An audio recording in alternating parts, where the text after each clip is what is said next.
Hey, it's Vince from Crushing Strength, Fitness, and MMA, where we talk about all things UFC, MMA, fitness related, etc. Just want to take a few minutes tonight to talk about UFC 299, some of my predictions for how the card's going to go. And starting off here, we got Petr Yan versus Song Yadong. Now, I'll say the obvious part has the potential to be the best fight on the main card, and I think it's going to be a fun fight. Petr Yan, I have winning this fight by decision. I think that his championship experience is really going to play a big factor in this fight.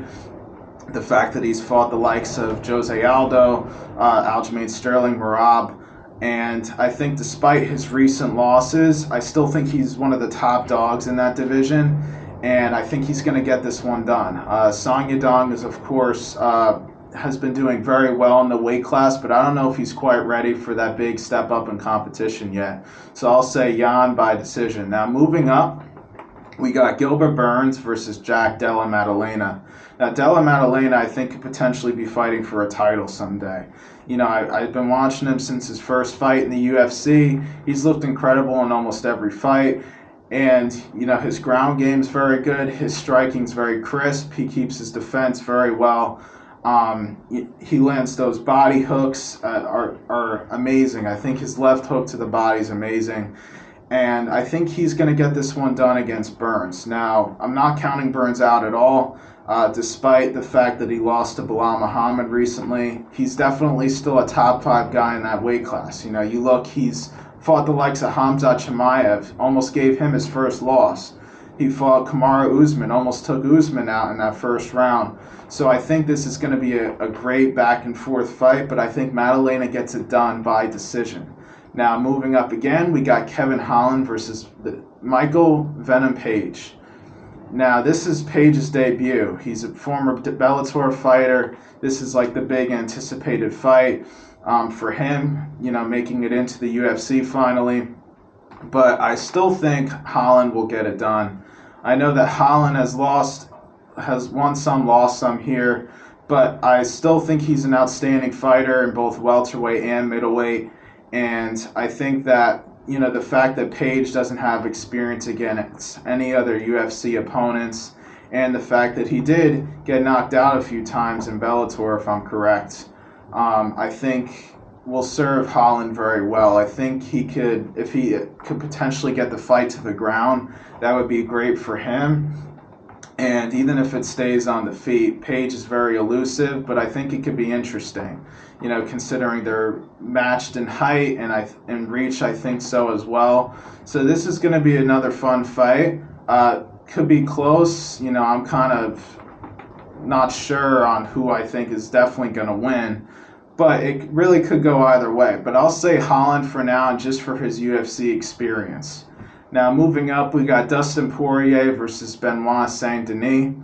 Now, this is an important fight in that division, of course. You know, lightweight is stacked from top to bottom, and it's been the same guys ruling at that top for a while now. You know, Dustin Poirier, Justin Gaethje, Michael Chandler, Charles Oliveira, and, you know, it hasn't really changed recently. Of course, the big change we saw was Justin Gaethje versus Rafael Fiziev. And that fight was close, but Gaethje eventually got it done. That was kind of the first time we saw one of the top dogs give one of the lower-ranked guys a chance. And now we're seeing it again in this matchup. Now, I think that the fact that Poirier has fought 2 championship fights, and the fact that his just his instinct in there, you know, when he hurts someone, he doesn't give them a chance at all to get back into the fight. He stays on them and he gets it done.